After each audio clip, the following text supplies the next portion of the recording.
안녕하세요. 저는 40대 남자이고 평범한 직장인입니다. 친구의 장모님을 사랑하게 된 사연을 보내려고 합니다. 저에게는 친한 친구가 집 근처에 살고 있습니다. 그래서 자주 그 친구랑 술도 먹고 그 친구 집에 놀러 가기도 했습니다.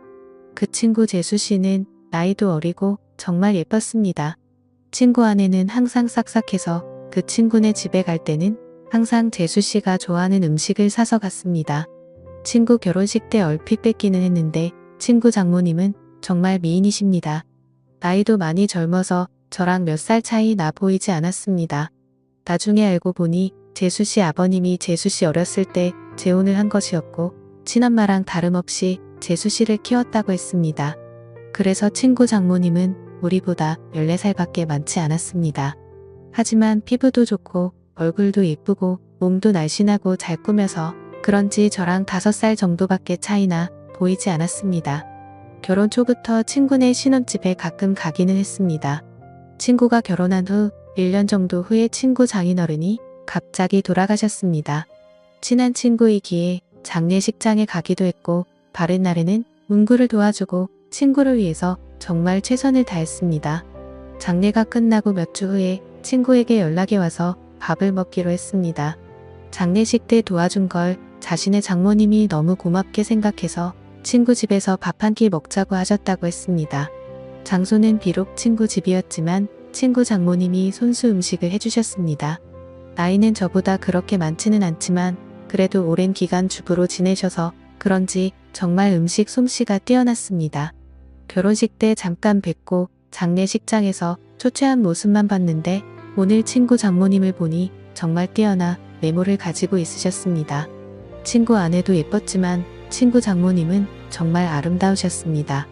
사이 친구니 저를 사이처럼 대해주시기는 했지만 저는 약간 여자로 느껴지기도 했습니다. 친구는 예쁜 아내도 있고 젊고 아름다운 장모님도 있다는 게 부러웠습니다. 그렇게 좋은 시간을 가지고 몇 년 지났을 때였습니다. 친구는 그 사이 아들을 낳았는데 아들이 돌이 지나자 재수씨가 복직을 해야 해서 장모님이 집에 와서 봐주신다 했습니다. 친구 아들이 너무 어려서 한 번도 찾아가지 못했지만 돌잔치를 기점으로 친구도 시간이 많아져서 종종 밖에서 보기도 했고 2차로 친구 집에 가기도 했습니다. 물론 아이가 아직 어리니까 조심스럽기는 했는데 재수씨도 저를 좋게 보고 있었고 친구 장모님도 저를 좋게 보고 있었습니다.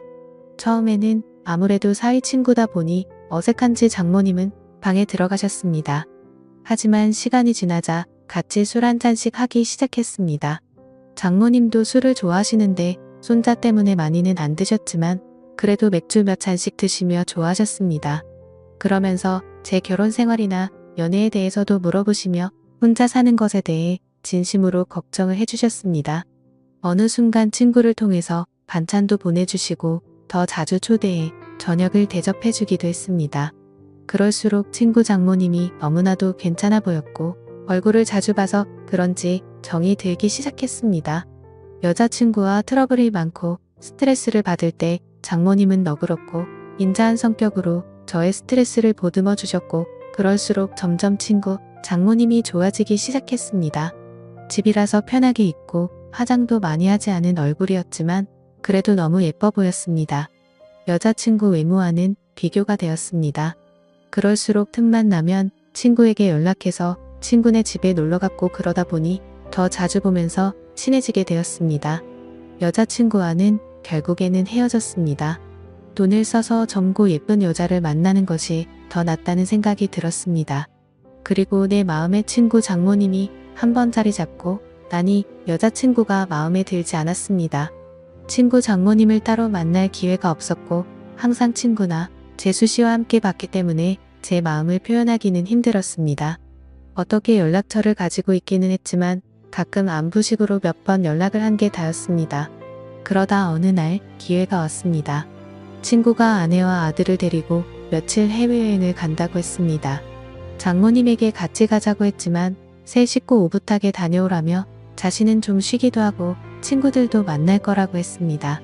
저는 그게 기회라고 생각해서 따로 친구 장모님을 만나기로 했습니다. 친구가 여행을 간다고 한 날 연락을 했습니다. 친구 여행 가서 혼자 계시느라 심심하지 않으시냐?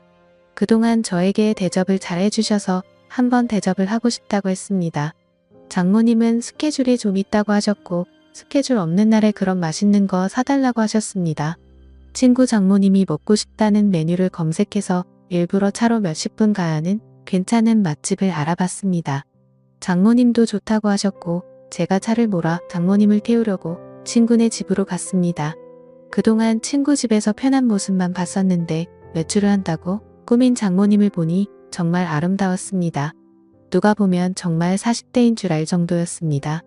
물론 저를 사위 친구로 생각하시고 편하게 오신 거였지만 저는 꾸민 그녀를 보자 첫 데이트 마냥 심장이 쿵쾅거렸다. 드라이브도 하고 남한강이 보이는 분위기 좋은 곳에서 맛있는 밥도 먹었습니다.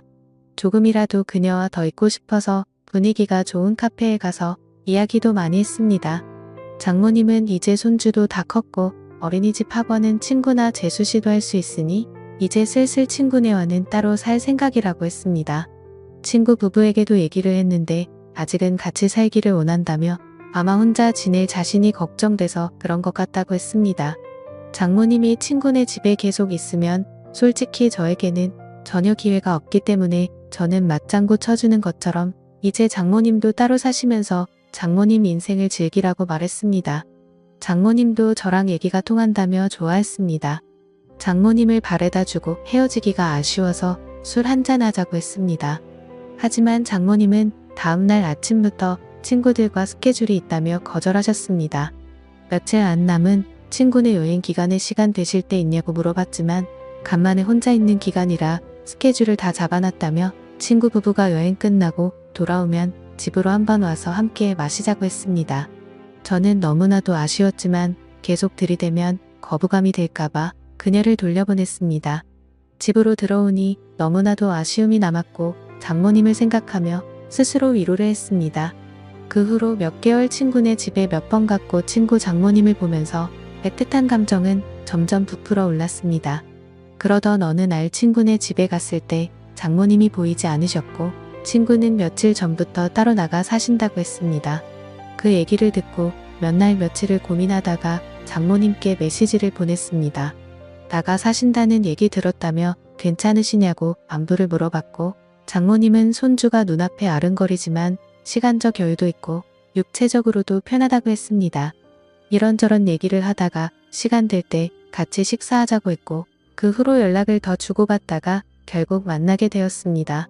몇 주 만에 만나는 그녀는 정말 아름다웠습니다. 첫 데이트 때보다 더 아름답게 입고 왔고 그 모습에 눈에서 하트가 뿅뿅하는 걸 느낄 수 있었습니다. 우리는 소고기 집에 가서 한우를 먹으며 술을 한잔 했습니다. 그녀는 다음 날 스케줄이 없다며 오랜만에 술을 실컷 마시고 싶다고 했습니다. 고기질이 좋으니 술은 술술 들어갔고 장모님도 저도 술에 좀 취했습니다. 장모님은 은근히 제 마음을 알고 있다는 표현을 하면서도 자신이 나이도 있고 관계가 친구 장모님이니 그런 생각은 접으라는 식으로 말했습니다. 그 소리에 처음에는 당황하기도 하고 부끄럽기도 했지만 나이가 뭐가 중요하고 그리고 비밀로 하면 관계가 뭐가 중요하냐며 제 마음을 고백했습니다. 어차피 이렇게 끝이 날 거면 제 마음이라도 고백해야 한다고 생각했습니다. 그녀는 제가 술이 좀 과했다며 일어서자고 했고 그렇게 그녀를 택시에 태워 돌려보내고 가슴이 너무 아파서 눈물이 났습니다. 이혼 후 정말 좋아하는 첫 여자였는데 친구 장모님이라는 이유 때문에 만날 수 없다는 생각에 가슴이 먹먹했습니다. 친구 장모님이 아니었다면 만남조차 없었을 수도 있겠지만 그렇게 몇 주간 너무 힘든 시간을 보냈습니다. 그러다 술에 취해 그녀에게 연락했습니다. 정말 좋아하고 잊으려고 노력해도 잘 안 된다고 한 번만 더 만날 수 있냐고 진심으로 고백했습니다. 며칠간 연락이 없다가 그녀에게서 연락이 왔고 그녀의 집 근처 술집에서 만났습니다. 다시 만난 그녀는 여전히 예쁘고 아름다웠지만 표정은 조금 차가웠습니다. 우리는 한동안 말없이 술만 마셨습니다. 이게 마지막일지도 모른다고 생각하니 너무나도 슬펐고 저는 마지막으로 제 진심을 이야기했습니다. 제 마음을 안 받아줘도 좋고 안 받아준다면 다시는 연락하지 않겠다고 했습니다. 하지만 그녀를 진심으로 좋아하고 사랑한다고 했습니다. 진심 어린 제 말이 통했는지 그녀는 조금씩 미소를 보이기 시작했습니다. 치킨, 술, 안주도 다 떨어져서 자리에서 일어나자고 말했더니 그녀는 장소를 옮겨서 맥주 한 잔 더 하자고 했습니다. 저는 그 자리가 마지막 자리일 줄 알았는데 그녀의 반응에 놀랍기도 하고 좋기도 했습니다. 맥주집으로 자리를 옮겼는데 이전 술집에서와는 다른 그녀의 표정과 행동을 보였습니다. 중간중간 기억이 나지 않지만 정신을 차렸을 때 우리는 그녀의 집에서 서로를 바라보고 있었고 그렇게 우리의 첫날이 시작되었습니다. 다음날 그녀의 집에서 늦잠을 자고 숙취로 머리가 아팠습니다. 거실에 나가보니 그녀는 벌써 북엇국을 끓이고 있더군요. 우리는 말없이 밥을 함께 먹었고 연인처럼 대화를 주고받았습니다. 술에 취한 저를 꼬신 건 자신이라며 웃으면서 얘기하더라고요. 장모님은 아름다운 얼굴만큼이나 30대라고 해도 믿을 만큼 몸매도 관리를 잘했었습니다. 얼굴도 몸도 50대가 아니었습니다. 그 후로 우리는 연인이 되었고 서로의 집을 오가며 사랑을 키워나가고 있습니다. 그녀와 저의 나이 차이는 전혀 문제될 게 없고 비밀만 잘 지키며 사랑한다면 관계에도 문제가 없을 것 같습니다. 저도 그녀도 서로에게 푹 빠져 있고 이렇게 오랫동안 함께 사랑하고 싶습니다. 어떻게 보면 남들이 손가락질할 관계이지만 저도 혼자이고 그녀도 혼자인데 그런 게 문제가 되는 현실이 너무나도 안타깝습니다. 오늘의 사연은 여기까지입니다. 긴 사연 끝까지 읽어주셔서 감사합니다.